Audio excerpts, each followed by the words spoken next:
Hey guys, welcome again to yet another Excel series. So today's topic is formula and status bar in Excel. So let's get started. So if you see over here, there are cells and it is having some data. Okay. However, if you see this box over here, this is known as formula bar. So any cell which you select, the data which is there behind is what you can see over here.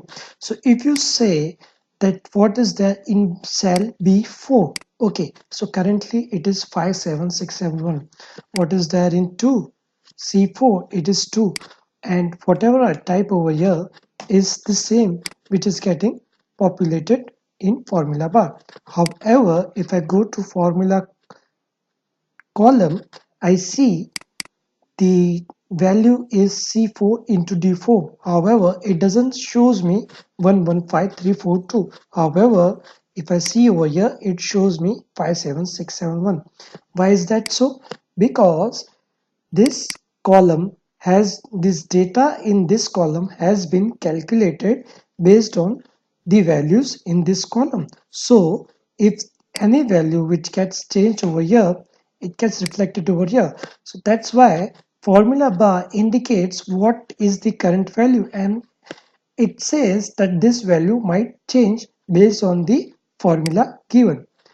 Now if you have something like this, if you have copied this and if you paste it over here as values, this won't change. So formula bar indicates that this is a value and this won't change. However, in this case, it says that this is a formula and the value in this cell might change. Okay, so that was it for the formula part. Now coming to the status bar. If you see this section over here, it shows us as ready. Okay, so basically the status bar is for displaying different things. So let's say if I select this column, okay, if you see over here, average, count, sum is getting displayed. And if you want to change this averages of this column, and then again sum again is of this column. Okay, so if you want to change what all is getting displayed under this status bar, we can do so by right clicking over here, and then we can check what all things you need or you don't need. So let's say I don't need the I need the minimum and maximum count also. So if you see over here, it directly gives you, it is very dynamic, it gives you on the fly. Okay, I will select numlock, caps lock also. Okay, so basically let's say if my caps lock is on and I'm trying to type something, it will show you over here that your caps lock is also on.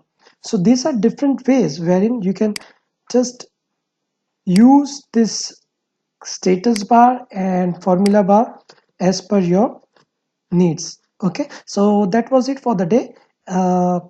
If you like this video, just give it a thumbs up and subscribe to this channel and hit the notification bell. Thank you.